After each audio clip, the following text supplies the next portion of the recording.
Setelah sekian lama nggak hunting HP bekas, akhirnya ketemu satu HP yang lumayan menarik nih, yaitu Sony Xperia 5 Mark I tentunya, yang harganya sekarang udah sekitar 2 jutaan.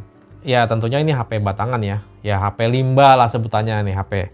Ya langsung aja kita bahas semenarik apa HP Xperia 5 ini. Oke, yang pertama kita bahas ini dulu ya, IMEI yang agak dikhawatirkan kalau beli HP second, HP limbah dari luar gitu ya. Saya pakai sebulanan sih masih aman, IMEI-nya belum keblokir. Saya nggak tahu gimana caranya, soalnya setahu saya tuh kalau HP bekas dari luar itu bisa didaftarin, asal kita bawa sendiri ya. Tapi kalau kita lihat di e-commerce itu jumlahnya itu banyak, saya nggak tahu gimana bawanya ya. Gimana cara daftarnya saya kurang tahu.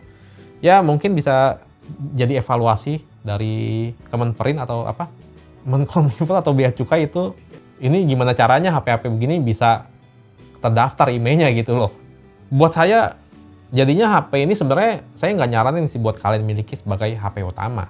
Karena masalah IMEI-nya itu takut-takut kalau suatu saat keblokir kan kita nggak bisa ngapa-ngapain ya.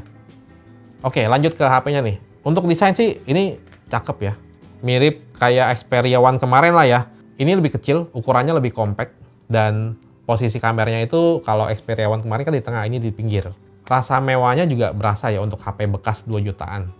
Ya walaupun HP ini udah beberapa tahun lalu, tapi sampai saat ini pun masih terasa mewah. Saya suka sih sama ukuran yang compact ini ya. Untuk digenggam satu tangan tuh enak banget. Sebenarnya di atas kertas cuma beda 0,4 inci sama Xperia One ini, cuma pas dipegang tuh berasa banget bedanya. Enak banget ini digenggam satu tangan.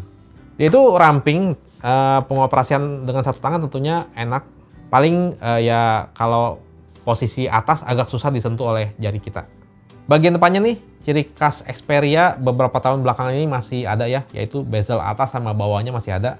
Ya kayak bezel zaman 18:9 awal-awal dulu lah. Jadi mereka itu belum pakai notch atau punch hole ya, setahu saya ya. Ya walaupun kurang modern, tapi buat saya masih fine-fine aja sih untuk dipakai. Dan kalau dilihat-lihat masih cukup cakep sih. Panel layarnya pakai OLED. Nah, di Xperia 5 ini resolusinya Full HD+.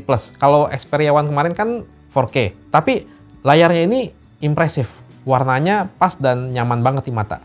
Sony sepertinya kasih fitur di layar HP ini kayak layar buat profesional gitu. Dia udah 10-bit, ada HDR, DCI P3 udah cover 100%.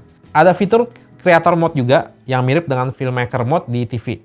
Jadi bakal mendisplay film sesuai dengan aslinya. Aspek rasio layar HP ini juga mirip dengan rasio anamorphic yang biasa dipakai di film blockbuster. Tapi jadinya kalau kita nonton video 16:9 nih, bakal ada black bar yang gede di sisi kiri dan kanan. Sebetulnya pas nonton film HDR di Netflix pas adegan gelap itu masih mirip dengan Xperia One. Dia masih agak redup, walau brightness-nya udah saya naikin. Tapi kalau saya bandingin dengan S22 Ultra sih masih nggak beda jauh juga. Untuk refresh rate 60 Hz standar, terus animasi di 60 Hz-nya juga nggak mulus-mulus banget ya. Kalau buat multimedia sih overall udah mantap. Speakernya stereo dan kualitasnya bagus pula. Terus masih ada fitur Dolby Atmos-nya juga. UI-nya masih khas Sony, yang mirip banget sama pure Android. Terus kalau saya lihat, versi Android-nya ini udah mentok di Android 11. Harusnya nggak bakalan dapat update lagi sih.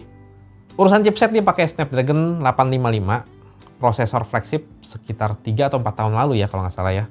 Sebetulnya untuk ukuran sekarang buat dipakai sih masih termasuk ngebut ya. Apalagi cuma kalau buat jalanin performa basic gitu. Kalau buat main game berat juga sebetulnya masih lumayan.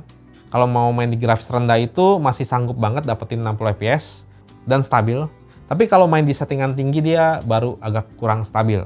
Saya merasa dari Snapdragon 855 ke 865 itu kalau main game berat di settingan tinggi itu cukup kerasa signifikan bedanya. Tapi ya masih tergolong lumayan banget untuk HP zaman sekarang. Sekarang kita bahas kameranya. HP ini pakai setup triple kamera. Ada kamera ultra wide, wide, sama tele. Cukup lengkap ya.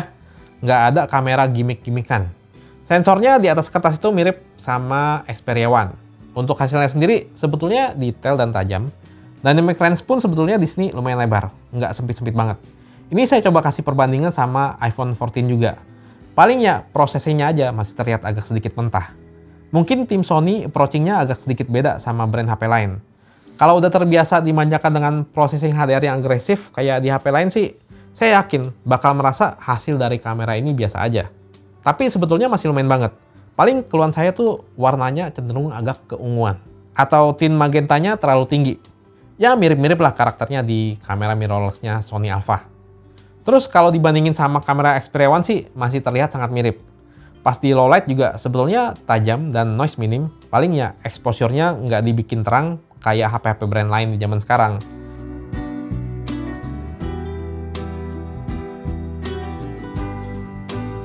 Kalau hasil perekaman video juga sebetulnya lumayan tajam.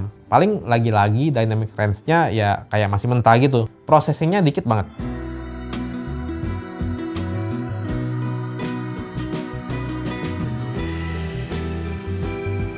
Yang menarik dari Xperia ada tombol shutter fisik di bagian sini. Terus sekarang kamera to API-nya udah dibuka ya. Jadi kita bisa install Gcam kalau kalian mau. Xperia 5 ini juga ada NFC yang juga berfungsi ya di Indonesia ya. Buat charger ini kan batangan, jadi kalian kalau mau beli, kalian bisa pakai charger yang support power delivery. Oke, kesimpulannya gimana? Sebetulnya buat kalian yang pengen cari HP 2 jutaan dipakai jadi HP utama, saya saranin sih beli HP yang resmi aja, karena HP resmi 2 jutaan itu sekarang udah banyak yang bagus-bagus. Tapi ya kalau kalian memang fanboy Sony, pengen koleksi Xperia kayak kami di sini itu, ya menurut saya masih boleh-boleh aja gitu. Ya sebenarnya untuk 2 jutaan sih HP ini termasuk bagus ya. Desainnya mewah, terasa premium, performanya bagus, masih enak lah buat harian, kameranya juga oke. Ya kalau kalian lagi punya budget 2 jutaan, fanboy Sony, pengen koleksi HP Sony, bingung antara pilih Xperia One atau Xperia 5 nih, ya gampang aja. Tinggal sesuaikan dengan preferensi kalian, pengen HP yang compact atau ukurannya yang lebih besar.